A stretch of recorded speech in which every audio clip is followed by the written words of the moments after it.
കഴിഞ്ഞോ ഇപ്പം കഴിയുവേ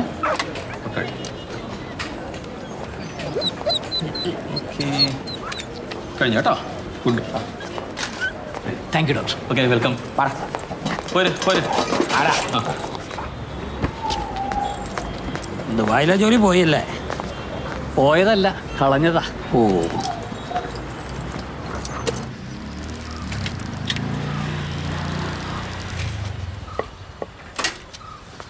കുക്കിക്ക് വാക്സിൻ എടുത്തോ അമ്മ? അച്ഛൻ കൊണ്ടുപോയിട്ടുണ്ട്. ഇതെന്താ കാർ എടുത്തില്ലേ? ആ കാരവൻ എടുക്കില്ലല്ലോ.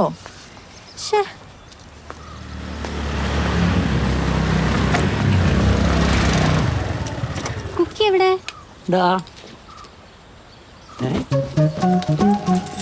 എവിടെ പോയത്? അച്ഛൻ അതിനെ കൊണ്ട് കളഞ്ഞോ? ഇതിലുണ്ടായിരുന്നേ. പിന്നെ എവിടെ പോയി? ഓ, ആ ജംഗ്ഷനിൽ ഒരു കാറുകാരന് വഴി പറഞ്ഞു കൊടുക്കാൻ നിർത്തിയിരുന്നു. അപ്പ ചാടിപ്പോയതായിരിക്കും. ഇപ്പൊ പിടിച്ചോണ്ടിരാം. കണ്ണുരുട്ടണ്ട, കൊണ്ടുവരാന്ന് പറഞ്ഞാ കൊണ്ടുവരാം. നീ പോയി ഡ്രസ് മാറി, അത് പോവൊന്നുമില്ല.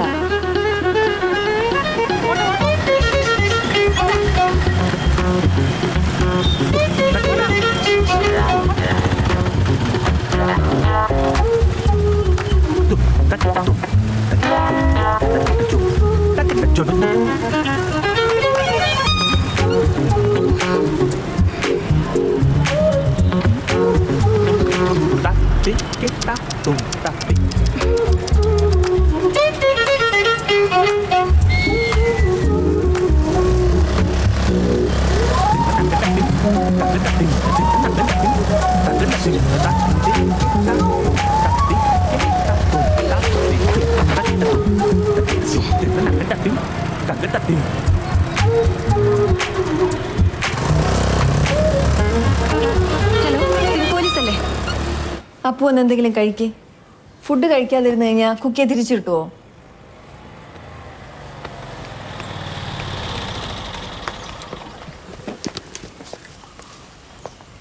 അച്ഛനൊരു ശ്രദ്ധക്കുറവ് പറ്റി. I am sorry. ഒരു പട്ടിക്കുഞ്ഞല്ലേ, അതിനേക്കാൾ നല്ല ഒരെണ്ണത്തിന് നമുക്ക് വേറെ വാങ്ങാം.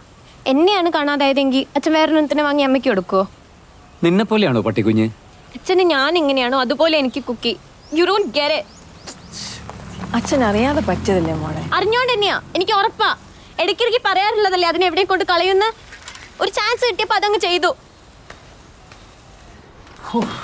ദൈവമേ, ഏത് നേരത്താണാവോ അതിനെ കുത്തിവെക്കാൻ കൊണ്ടുപോകാൻ തോന്നിയത്? എന്റെ ജോലി ആകെ ഒരു 2 മിനിറ്റാണ് ആ സ്കൂട്ടറിൽ നിന്ന് നിർത്തി കാറുകാരനുമായിട്ട് സംസാരിച്ചത്. അതിനിടയിൽ ചാടി പോകുന്ന ആരെല്ലാം വിചാരിച്ചോ? എന്തിനാ സ്കൂട്ടർ കൊണ്ടുപോയേ? കാറുണ്ടായിരുന്നില്ലേ ഇവിടെ? അതെടുക്കില്ല. ഈഗോ അമ്മയുടെ സ്വത്തല്ലേ. നിർത്തേ. കുറെ നേരമായി തുടങ്ങിയിട്ട് മനുഷ്യൻ ഇവിടെ 100,000 കൂട്ടം കാര്യങ്ങളായിട്ട് ഓടി കിടക്കുമ്പോഴാണ് അവളുടെ ഒരു പട്ടിപ്രേമം. എനിക്ക് അതിന് ഇഷ്ടമല്ല. വൃത്തികെട്ട ജന്തു. ഞാൻ തന്നെ അതിനെ കൊണ്ടുപോയി കളഞ്ഞത്. അതങ്ങ് സമ്മതിച്ചാ മതി. ആ സമ്മതിച്ചു. എനിക്ക് ഏറ്റവും സന്തോഷമുള്ളൊരു കാര്യം പറയാൻ വേണ്ടി ഇരിക്കുകയായിരുന്നു ഞാൻ. എല്ലാവരും കൂടെ ഉള്ളപ്പോൾ ഒരു സർപ്രൈസ് ആവട്ടെ എന്ന് കരുതി. അപ്പോഴെ 2 പേരും കൂടി ഞാൻ കടിച്ചു കീറുന്നത്. ഇനി ഞാൻ പറയുന്നില്ല.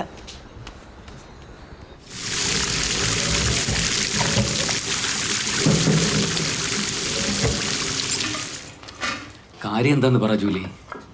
നിനക്ക് സന്തോഷമുള്ള കാര്യം എന്ന് പറയുമ്പോൾ അത് എനിക്കും കൂടി സന്തോഷം ഉണ്ടാക്കുന്ന കാര്യമല്ലേ?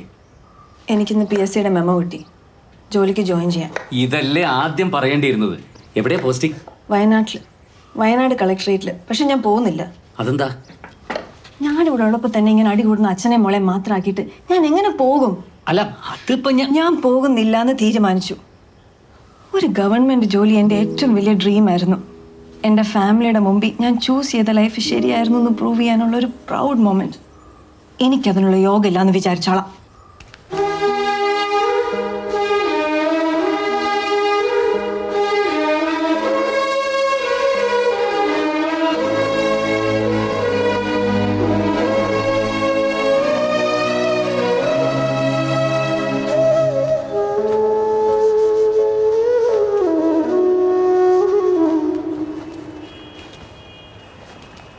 ജോലി, ഞാൻ മോളോട് വഴക്കിട്ടതൊക്കെ നിനക്ക് ഈ ജോലിയെ വേണ്ടാന്ന് വെക്കാനുള്ള റീസണാണ്. ഒരു വർക്ക്ഷോപ്പുകാരൻ്റെ കൂടെ പോയതുകൊണ്ട് പല സ്ഥലത്തും നീ ഒതുങ്ങി പോയിട്ടുണ്ട്.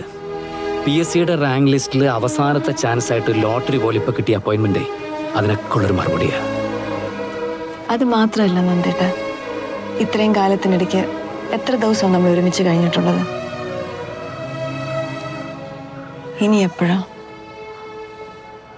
ജോലിയേക്കാളും എനിക്ക് വലുത് നമുക്കിപ്പോൾ ഉള്ള ഈ സെക്യൂരിറ്റിയും നമ്മുടെ ഈ ചെറിയ ലോകമൊക്കെ തന്നെയാണ്. അത് മതി എനിക്ക്. ഒക്കെ ശരിയാണ്. നമുക്ക് ഈ ജോലി ഒരു എക്സ്ട്രാ ഇൻകമായിട്ട് കാണണ്ട. നിന്റെ ഹാർഡ് വർക്കിന്റെ റിസൾട്ടാണ്, നിന്റെ അഭിമാനമാണ്. ജോലി സ്ഥലം കുറച്ച് ദൂരെയാന്നല്ലേ ഉള്ളൂ. ഇങ്ങോട്ടേക്കൊരു ട്രാൻസ്ഫർ കിട്ടിയ പ്രശ്നം തീർന്നില്ലേ? എന്തായാലും ഈ ജോലി കളയാൻ ഞാൻ സമ്മതിക്കില്ല. മധുര സൂപ്പർ മാർക്കറ്റ് സ്റ്റാൻഡിനടുത്ത് വൈക്കം തലയോടപ്പുറമ്പ് ഏറ്റുമാനൂർ കോട്ടയം കുമളി കമ്പംകെട്ട് ഉസ്ലാമറ്റ് വഴി പോകുന്ന മധുര ബസ് സ്റ്റാൻഡിനടുത്ത്.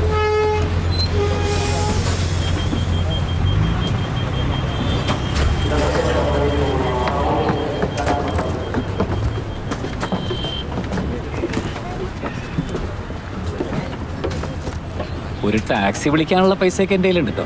ഇപ്പോഴും ലേറ്റായിട്ടൊന്നുമില്ല. ഒരാൾക്ക് മാത്രം പോകാൻ എന്തിനാ ടാക്സി? മാത്രമല്ല ഇതാ സേഫ്. എന്നാലും ഇത്രയും ദൂരം ഒറ്റയ്ക്ക് ഇങ്ങനെ. മോക്ക് എക്സാം ആയതുകൊണ്ടല്ലേ. സേവറെങ്കിലും ആൻറ്റി ഞാൻ ചെല്ലുമ്പോഴേക്കും ബസ് സ്റ്റേഷൻ ഉണ്ടാവും. ഒരു പേടിയും വേണ്ട.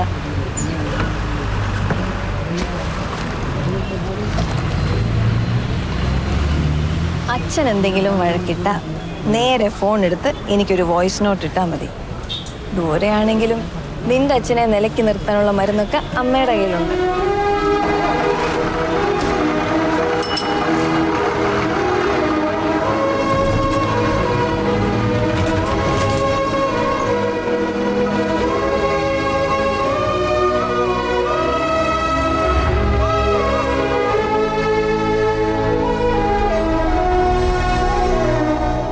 പിതാവിൻ്റെയും പുത്രൻ്റെയും പരിശുദ്ധാത്മാവിൻ്റെയും നാമത്തിൽ നമുക്ക് പ്രാർത്ഥിക്കാം.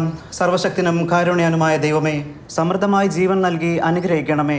അങ്ങയുടെ കൂടെ പരിശുദ്ധാത്മാവുമായുള്ള ഐക്യത്തിൽ എന്നെന്നും ദൈവമായി ജീവിക്കുകയും വാഴുകയും ചെയ്യുന്ന അങ്ങയുടെ പുത്രനും ഞങ്ങളുടെ കർത്താവുമായ യേശു ക്രിസ്തു വഴി ഞങ്ങൾ സമർപ്പിക്കുന്ന പ്രാർത്ഥന കേട്ടറിയണമേ. ആമേൻ. സ്വർഗസ്ഥനായ ഞങ്ങളുടെ പിതാവേ, അങ്ങയുടെ നാമം പൂജിതമാകണമേ. അങ്ങയുടെ രാജ്യം വരണമേ. അങ്ങയുടെ തിരുമനസ് സ്വർഗത്തിലെ പോലെ ഭൂമിയിലുമാകണമേ. അന്നു വേണ്ട ആഹാരം എന്നും ഞങ്ങൾക്ക് തരണമേ. ഞങ്ങളോട് തെറ്റ് ചെയ്തവരോട് ഞങ്ങൾ ക്ഷമിച്ചിരിക്കുന്നത് പോലെ ഞങ്ങളുടെ തെറ്റുകളും കുറ്റങ്ങളും ഞങ്ങളോട് ക്ഷമിക്കണമേ. ഞങ്ങളെ പ്രലോഭനങ്ങളിൽ ഉൾപ്പെടുത്തരുതേ. അമ്മേനെ ഞാൻ എത്ര പ്രാവശ്യം വിളിച്ചു. ഫോൺ എടുക്കാൻ പോയിട്ട് ശ്വാസം വിടാൻ പോലും സമയമില്ല. പോ അങ്ങനെ ഓഫീസ് ടൈമൊന്നുമില്ല. ചിലപ്പോൾ സന്ധ്യയാകും തിരിച്ചു പോകാൻ. അപ്പൊ വയനാട് പ്രകൃതി രമണീയാന്നൊക്കെ പറഞ്ഞിട്ട് പ്രകൃതി രമണി ഇവിടെ വന്നിട്ട് ആകാശം പോലും ശരിക്കും കാണാൻ പറ്റിയിട്ടില്ല. ബോംബിന്റെ കൂടെ വെക്കുന്ന ആ ക്ലോക്കില്ലേ, അതേപോലെ സമയം പാർക്കുന്നത്. എൻ്റെ അമ്മോ, സർക്കാർ ഓഫീസിന്റെ ഒരഴപ്പ് ഇവിടെ നടക്കത്തില്ല. എൻജോയ് യുവർ ഡ്രീം അമ്മ.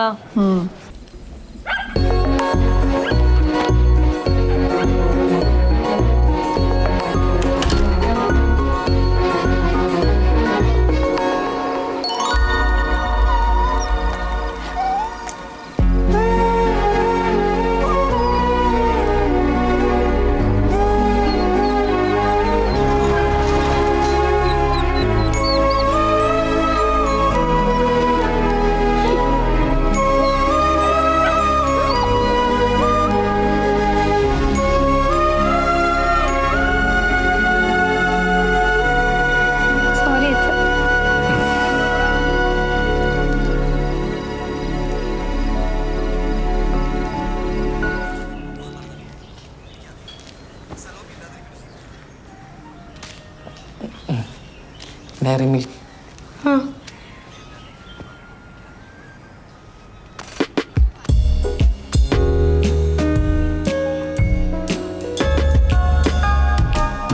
ചേച്ചി ഇതിന്റെ പാറ്റേൺ മാറ്റിയായിരുന്നോ? എന്തേ? അല്ല, എനിക്ക് എൻ്റെ ഒരു ഫ്രണ്ടിനെ വിളിക്കാനാ. പുള്ളി എൻ്റെ നമ്പർ അറിയാതെ ബ്ലോക്ക് ചെയ്തു. പിന്നെ വാട്സാപ്പിൽ വിളിക്കണം. അതും ബ്ലോക്കായി. ഇൻസ്റ്റഗ്രാം അതും. മനസ്സിലായി. അറ്റക്കുട്ടി നാണമില്ലാത്തവനെ ഒരാൾ ബ്ലോക്ക് ചെയ്താൽ പിന്നെ പറയാൻ നടക്കരുത്. ഇതങ്ങനെ ശത്രുത ഉണ്ടായിട്ടൊന്നുമല്ല. ഞങ്ങൾ ചാറ്റ് ചെയ്തുകൊണ്ടിരുന്നപ്പോൾ ഞാൻ അറിയാതെ ഐ ലവ് യു പറഞ്ഞു. അറിയാതെ I love you. Yes. Number പറ. 9895133776. എന്താടാ ഇതൊന്ന് നിർത്തി നിർത്തി പറ. 9895133776.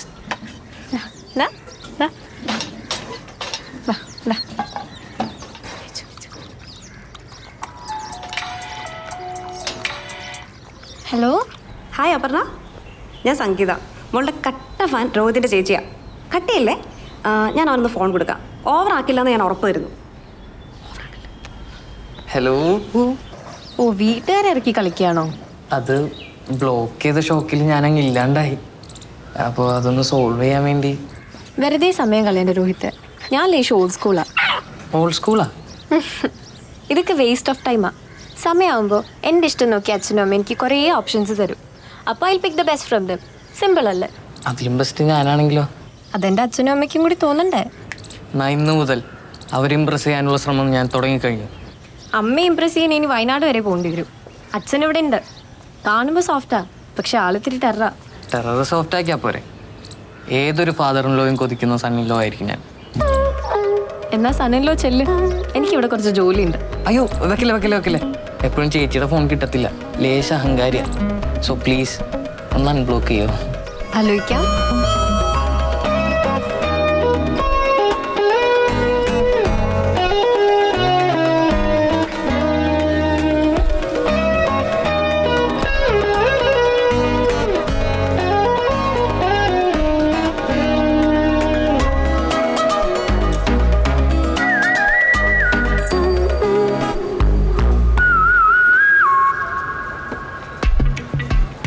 കുഴപ്പമില്ലാതൊക്കെ പോണു. ഇത്ര പെട്ടെന്ന് ഇങ്ങനെ ഒരു ഗ്രോത്ത് ഞാൻ പ്രതീക്ഷിച്ചില്ല. അല്ലെങ്കിൽ നല്ലത് തിരിച്ചറിയാൻ നമ്മുടെ മലയാളികൾക്ക് അറിയാം സാർ. ഇത്തിരി ക്ഷമയോടുകൂടി കാത്തിരിക്കണമെന്ന് മാത്രം. നന്ദൻ, പ്രവാസി മല്ലിപ്പൊടി ഉണ്ടോ?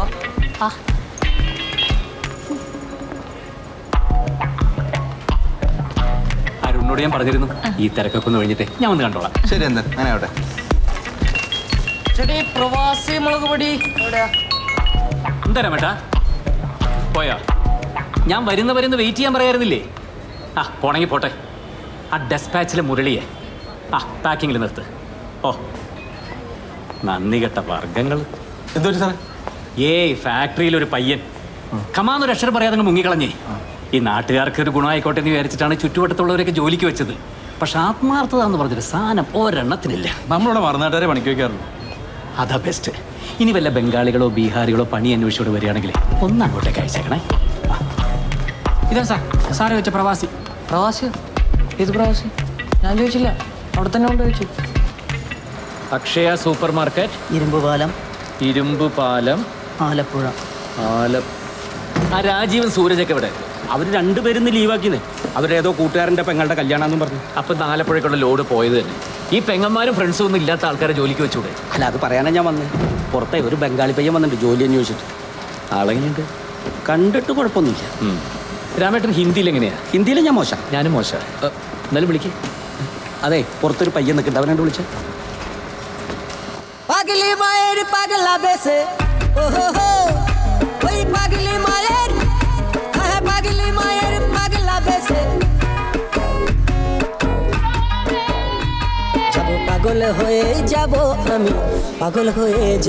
അദ്ദേഹം ഈ സ്ഥാപനത്തിന്റെ ഓണർ. നമസ്തേ സാർജി. അത് വേണ്ട. क्या नाम है मेरा? मेरा नाम रबींद्र चट्टोपाध्याय. हाँ. यहाँ बिना बड़ा काम है. जी साहब, कोई मुश्किल नहीं है. मुझे तुझे എന്തായാലും പറയാ മറ്റേ മുജ്കോ കുറച്ച് മലയാളം അറിയും sir. So please don't worry. ഓ അത് നന്നായില്ല. നിന്നെ കണ്ട ഒരു പണിയെടുക്കുന്ന ലക്ഷണം ഇല്ലല്ലോ. Actually I'm a student. Doctor ആകണം എനിക്ക്. ഓ मेडिकल एंट्रेंस रिपीट ना. मेरा पिताजी एक शॉप से सिक्योरिटी है, उसका पास पैसा नहीं है तो फीस അടക്കാൻ കൊടുക്കാൻ. So I badly need A job sir. Good very good. ഇനിയും കുറേ സ്വപ്നങ്ങളുണ്ട് സാർ. അതെന്തൊക്കെയാ? MPBS കഴിഞ്ഞ് സിവിൽ സർവീസ് പോകണം. ഓ അപ്പൊ ചെറിയ സ്വപ്നങ്ങളൊന്നും അല്ല. ഇതിലും വലിയ ബഡാ സ്വപ്നങ്ങളൊക്കെ ഉണ്ട് സാർ. അതെന്താ ബഡാ സ്വപ്നം? അത് IAS കഴിഞ്ഞ് MBBS കഴിഞ്ഞ് അപ്കാ സാത്ത് ബോലേഗ. MBBS IAS അവിടെ ഇരിക്കട്ടെ. ഇവിടുത്തെ പണികളിൽ എന്തെങ്കിലും കള്ളത്തരം കാണിച്ചാൽ പിന്നെ നിന്റെ ബംഗാളി ചെന്നിട്ട് നിനക്ക് ബോധം തിരിച്ചു കിട്ടും. അത് സംശയം. നിന്റെ പേരെന്ന് പറഞ്ഞു? രബീന്ദ്ര ചതോപാധ്യായ. അപ്പൊ ചതോപാധ്യക്ക് ഇവിടുത്തെ പണികൾ ഓരോന്നായിട്ട് കാണിച്ചു കൊടുത്തേ. വാങ്കത്തമിഴ്. തമിഴോ?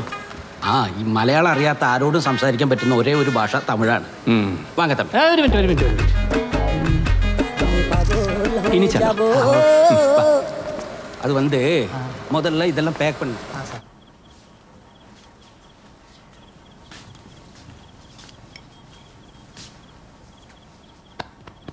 ഉറങ്ങിക്കൊണ്ട് പഠിക്കായിരിക്കില്ലേ? കണ്ണടഞ്ഞു പോയതറിഞ്ഞില്ല. ജ്യൂസ് കുടിക്കേ, ഉറക്ക ക്ഷീണം മാറട്ടെ. അടുത്ത വർഷം നമുക്കൊരു ഇന്ത്യ ടൂർ പോണേ. എങ്ങോട്ട്? ടൂറിസ്റ്റ് കേന്ദ്രങ്ങളിലേക്കൊന്നുമല്ല, ഓരോ സ്ഥലങ്ങളിലും കുട്ടികൾ എത്ര കഷ്ടപ്പെട്ടാണ് ജീവിക്കുന്നത്, പഠിക്കുന്നത്, ഇതൊക്കെ ഒന്ന് നേരിട്ട് കണ്ട് മനസ്സിലാക്കാൻ. ഇന്ന് ഫാക്ടറിയിലൊരു ബംഗാളി പയ്യൻ ജോയിൻ ചെയ്തു. കഷ്ടപ്പെട്ട് കുടുംബം പുലർത്താൻ വേണ്ടി മാത്രമല്ല, അവന് പഠിച്ച് ഒരു ഡോക്ടർ ആവണം. അതിനുള്ള പൈസ അവൻ തന്നെ ജോലി ചെയ്തുണ്ടാക്കുക. പോക്കറ്റ് മണി തന്നാ മതി, ക്ലാസ് കഴിഞ്ഞ് ഞാനും വരാം ജോലിക്ക്. നിനക്ക് തമാശ. അവൻ പറഞ്ഞ ചില കാര്യങ്ങൾ കേട്ടിട്ട് എൻ്റെ കണ്ണ് നിറഞ്ഞുപോയി. MBBS കഴിഞ്ഞിട്ട് അവന് സിവിൽ സർവീസിന് പോകണമെന്ന്. മഞ്ഞപ്പൊടിയുടെ മുളക് പൊടിയുടെ ഒക്കെ ഇടയ്ക്ക് കിടന്ന് കിട്ടുന്ന സമയമൊക്കെ കഷ്ടപ്പെട്ട് പഠിക്കുക കുട്ടി. ആഗ്രഹങ്ങളാണ് മനുഷ്യൻ്റെ ഏറ്റവും വലിയ ഫയർ. അവൻ്റെ മുഖം കണ്ടാൽ തന്നെ അറിയാം അവനൊരു നല്ല നിലയിലെത്തുന്നത്. ഇയാളുടെ പേരെന്താ? രവീന്ദ്ര ചതോപാധ്യായ. ടാഗോറിന്റെ നാട്ടുകാരനല്ലേ, ആ ഓർമ്മക്കിട്ട പേരായിരിക്കും. അതിൻ്റെ ഒരു ഐശ്വര്യമുണ്ട്. കുടിച്ചോ, എന്നിട്ട് പഠിച്ചോ. ഇറങ്ങുകയാണെങ്കിൽ നല്ലൊരു ദുബായ് ചായ ഉണ്ടാക്കി തരാം. ദുബായ് ചായ തന്നെ കുടിച്ചാൽ മതി. എനിക്കിത് ഓട്ടം ഉണ്ട്, രാത്രി കാണാം. ഒരു ഞായറാഴ്ചയെങ്കിലും റെസ്റ്റ് എടുക്കണത്. കഴിഞ്ഞ ആഴ്ച മുഴുവൻ റെസ്റ്റ് ആയിരുന്നു.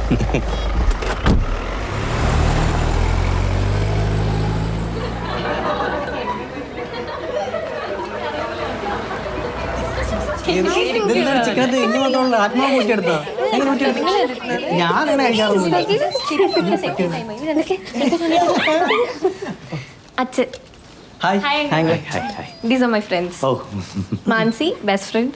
അയ്യോ, അങ്ങനെ പറഞ്ഞാൽ ബാക്കിയുള്ളവർ ബെസ്റ്റ് ഫ്രണ്ട്സ് അല്ലാന്നല്ലോ, എല്ലാവരും ബെസ്റ്റ് ഫ്രണ്ട്സ് തന്നെ. അല്ല, നീ നേരത്തെ പറഞ്ഞിരുന്നെങ്കിൽ ഞാൻ പുറമേ ഫുഡ് എന്തെങ്കിലും മേടിപ്പിച്ചേനെ. ഇല്ല സാറില്ല, ഞങ്ങൾ ഫുഡ് ഓർഡർ ചെയ്ത് കഴിച്ച് ചെറിയൊരു ഹൗസ് പാർട്ടി ആയിരുന്നു. കമ്പൈൻ സ്റ്റഡി ആയിരുന്നു. അത് നെക്സ്റ്റ് വീക്ക് അങ്കിൾ ഞങ്ങൾക്ക് ഒരു എക്സാം ഉണ്ടായിരുന്നു, അപ്പൊ അതിന്റെ പ്രിപ്പറേഷൻ. ഓ, എന്നാ പിന്നെ നിങ്ങൾ ഞാൻ അങ്ങോട്ട്. അല്ല, ഞങ്ങൾ ഇറങ്ങും അങ്കിൾ. ആണോ? ലേറ്റ് ആയിരുന്നു. Bye bye bye. എന്റെ ബാഗ് ഒന്ന് എടുക്കണേ അവിടെ. Bye bye bye. ഇത് ഞാൻ എടുത്തേ. Okay bye. അപ്പൊ എത്തിയിട്ട് വിളിക്കാം. വിളിക്കാം. ബൈ അങ്കിളെ. Uncle bye. കമ്പൈൻ സ്റ്റഡിയും ഫ്രണ്ട്സിന്റെ വീട്ടിലുള്ള കൂടുതലൊക്കെ ഇപ്പോഴത്തെ കുട്ടികളുടെ പതിവാ. നന്ദേട്ടൻ അതിന് പാനിക്കാവുന്ന എന്തിനാ? പാനിക്കാവണതല്ല, എങ്കിലും ഈ ആൺകുട്ടികളുമായിട്ട് ആവശ്യത്തിൽ കൂടുതലുള്ളൊരു ഇന്റിമസി അത് അത്ര നല്ല കാര്യമായിട്ട് എനിക്ക് തോന്നണില്ല. ഇപ്പോഴത്തെ പിള്ളേർ നമ്മളെക്കാൾ ഫോർവേഡായി ചിന്തിക്കുന്നവരാണ്. അവരത്രയ്ക്ക് ഫ്രീ ആയി പെരുമാറുന്നത് അവരുടെ മനസ്സിൽ കള്ളത്തരമില്ലാത്തത് കൊണ്ടാ. അതെ, കണ്ടിന്യൂസ് ആയി മിസ് കോൾ കണ്ടപ്പോൾ ഞാനാകെ അങ്ങ് പേടിച്ചു. ഇവിടെ പാക്കിങ്ങിന്റെ തിരക്കിലായിരുന്നു. സേവിയർ അങ്ങളുടെ വീട്ടിൽ നിന്ന് പോന്നു. ഓ, ഓഫീസിൽ നിന്ന് ഞാൻ എത്തുമ്പോഴേക്കും ആൻറ്റി ഡിന്നറൊക്കെ ഉണ്ടാക്കി കിച്ചണൊക്കെ ക്ലീൻ ചെയ്ത് വെക്കും. എനിക്കൊന്ന് ഹെൽപ്പ് ചെയ്യാൻ പോലും പറ്റുന്നില്ല, ഗസ്റ്റായിട്ട് താമസിക്കുന്ന പോലെ. കറക്റ്റ് ടൈമിൽ ഫാത്തിമയുടെ റൂംമേറ്റ് ഇവിടുന്ന് സ്ഥലം മാറിപ്പോയി. ഞാൻ ബാഗും പെട്ടിയെടുത്ത് നേരെ ഇങ്ങ് പോന്നു. എത്തി ഒന്ന് സെറ്റിലായിട്ട് വിളിക്കാമെന്ന് വിചാരിച്ചതാ. സത്യത്തിൽ തിരക്കൊക്കെ മടുത്തു നന്ദേട്ടാ. വീട് നിങ്ങളെയൊക്കെ മിസ് ചെയ്യുന്നു. പക്ഷേ മക്കളുടെ കാര്യത്തിൽ എപ്പോഴും പേരൻസിൻ്റെ ഒരു കണ്ണ് വേണം.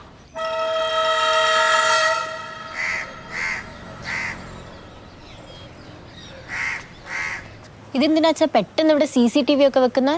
സെക്യൂരിറ്റിക്ക് വേണ്ടിയല്ലേ അപ്പൂ. അന്ന് കള്ളം കയറിയ ദിവസം ഈ സാധനം ഇവിടെ ഉണ്ടായിരുന്നെങ്കിലേ അച്ഛന് ദുബായിൽ ഇരുന്നുകൊണ്ട് അത് മൊബൈലിൽ കാണായിരുന്നു. ഓ പിന്നെ, പാതിരാത്രിക്ക് ഉറക്കം ഒഴിച്ച് അച്ഛൻ ഇത് നോക്കിയിരിക്കുകയാണല്ലോ. ഇനിയിപ്പോൾ അഥവാ കണ്ടാൽ തന്നെ അവിടെ ഇരുന്ന് ടെൻഷൻ അടിക്കാന്നല്ലാണ്ട് വേറെ എന്താ ചെയ്യാ? അച്ഛൻ ഇനി ഇവിടെ തന്നെ ഉണ്ടല്ലോ. ഇനി ഇവിടെ നടക്കുന്ന കാര്യങ്ങള് അച്ഛൻ ഫാക്ടറിയിൽ ഇരുന്നുകൊണ്ട് കാണും.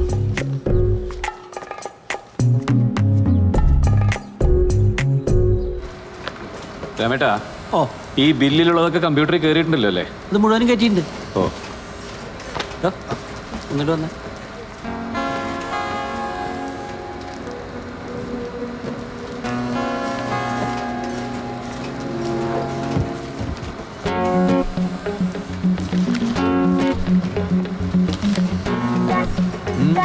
आपकी बेटी है?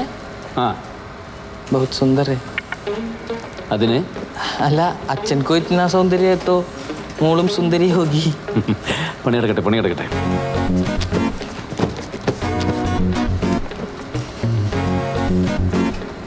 ഓടാ.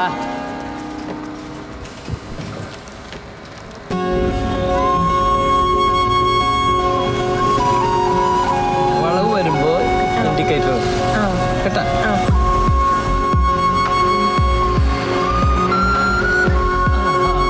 വളച്ചോളോ,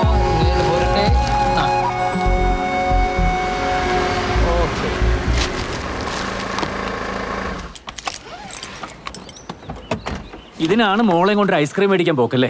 അച്ഛന് വല്ല ബോധമുണ്ടോ? പ്രായപൂർത്തിയാവാത്ത കുട്ടികളെ കൊണ്ട് വണ്ടി ഓടിപ്പിച്ചാറേ പേരൻസിനായിട്ട് പിടിച്ച് അകത്തിടുക. അവള് നന്നായിട്ട് വണ്ടി ഓടിക്കണ്ടാ. നിന്നോട് ലൈസൻസ് കിട്ടുന്നവർ വണ്ടി എടുക്കാൻ പാടില്ല നമ്മ പറഞ്ഞിട്ടില്ലേ? ഒരു സാധനം പറഞ്ഞാൽ അനുസരിക്കില്ല എന്ന് എന്തത്ര വലിയ വാശി? മോളിങ്ങോട്ട് പോരെ, അമ്മമ്മ നല്ല പാലപ്പം ഉണ്ടാക്കി വെച്ചിട്ടുണ്ട്. നിങ്ങളൊക്കെ കൂടി കൊഞ്ചിച്ച അവളെ വഷളാക്കിയത്. നീ ഒന്നും മിണ്ടാതിരിക്കുക, അതിലൂടെ കുഴപ്പമൊന്നും ഉണ്ടായില്ല. വയസ്സായ അച്ഛനെ വെച്ചോണ്ടല്ലേ അവള് വണ്ടി ഓടിച്ചത്. എവിടെയെങ്കിലും പോയി തട്ടുവോ മറിയോ ചെയ്തിരുന്നെങ്കിൽ ആരാ സമാനം പറയാ? എടി അവിടെ നിൽക്കാൻ. അപ്പോ മോളെ, അപ്പോ ദേ നിന്റെ ഐസ്ക്രീം പോയി വിളിച്ചോണ്ടാ.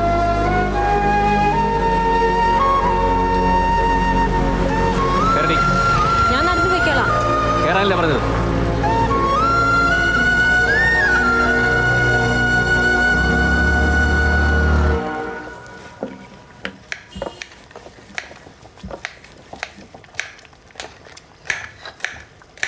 ഒന്ന് സോഫ്റ്റ് ആയിട്ട് ചെയ്യണ്ട അപ്പു. ഈ ടീനേജ് എന്ന് പറയുന്നതേ നമ്മുടെ ക്യാരക്ടർ രൂപപ്പെടുന്ന പ്രായമാണ്. അനാവശ്യമായിട്ടുള്ള വാശിയും അനുസരണക്കേടൊക്കെ ഇപ്പോഴേ നിയന്ത്രിച്ചില്ലെങ്കിൽ പിന്നീട് നിനക്ക് പോലും നിന്നെ തിരുത്താൻ പറ്റാണ്ടാവും. അച്ഛനോട് വരുന്നവരെ എനിക്ക് കുഴപ്പമൊന്നും ഉണ്ടായിരുന്നില്ലല്ലോ. ഓ, അപ്പൊ എന്റെയാണോ കുഴപ്പം? ആയിരിക്കും. 10-14 കൊല്ലമായിട്ട് അച്ഛൻ തരാതെ വെച്ചിരുന്ന അടിയൊക്കെ എന്റെ മോള് ഹോൾസെയിലായിട്ട് മേടിക്കുന്ന തോന്നുന്നു.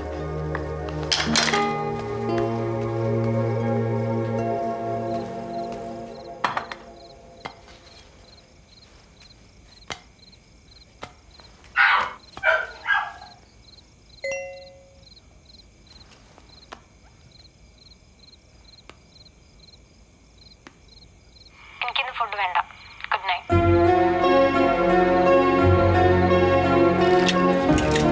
അപ്പോ ലഞ്ച് ബോക്സ് എടുത്തില്ല.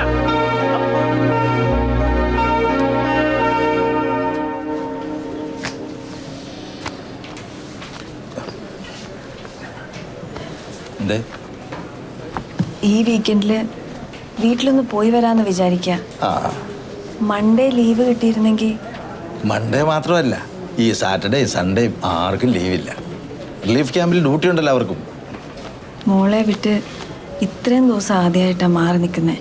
അതുകൊണ്ടാണ് സാർ. എന്നാൽ പിന്നെ മോളെ നോക്കി വീട്ടിൽ ഇരുന്നാൽ പോരായിരുന്നു. ഞങ്ങൾ ആരെങ്കിലും നിർബന്ധിച്ചിട്ടാണോ ജോലിക്ക് വന്നത്?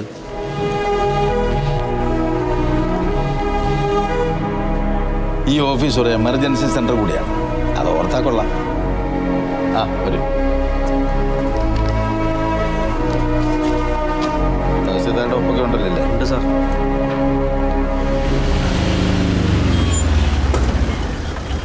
ഇനി കമ്പനിയിലേക്ക് തിരിച്ചു പോകണ്ട. വണ്ടി വീട്ടിലിട്ടിട്ട് രാവിലെ കൊണ്ടുവന്നാൽ മതി. ഡാമേറ്റിനോട് ഞാൻ പറഞ്ഞോളാം.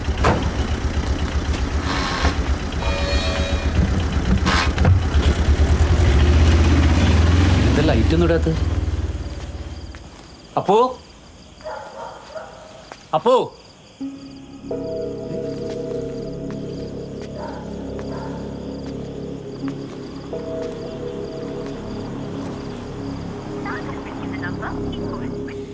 ഇന്നിവിടെ കുറച്ച് ഗസ്റ്റ് ഉണ്ടായിരുന്നു. തന്നെയല്ല, നന്ദൻ വൈകുന്ന കാര്യം പറഞ്ഞില്ലല്ലോ, അതുകൊണ്ട് ഞാനങ്ങോട്ട് പോയില്ല. വിളിച്ചിട്ട് കിട്ടുന്നുമില്ലേ? ഏതെങ്കിലും ഫ്രണ്ട്സിന്റെ വീട്ടിൽ കാണും. അല്ല, കാണും. ലോറൻസ് വരുമ്പോ പറഞ്ഞാൽ മതി.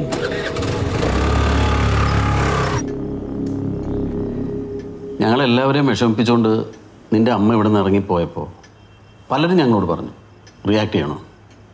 അന്നത്തെ കമ്മീഷണറും MLA ഒക്കെ അപ്പച്ചൻ്റെ സ്റ്റുഡൻസ് ആയിരുന്നു. ഒരു വാക്ക് വിളിച്ച് പറഞ്ഞാൽ മതി. പക്ഷെ അന്ന് അപ്പച്ചൻ ഞങ്ങളോട് പറഞ്ഞത് എന്താണെന്നറിയാമോ? അവളെ വിഷമിപ്പിക്കുന്ന ഒന്നും നമ്മൾ ചെയ്യരുത്. അതാണ് മോളെ ഈ കുടുംബത്തിൻ്റെ കൾച്ചർ.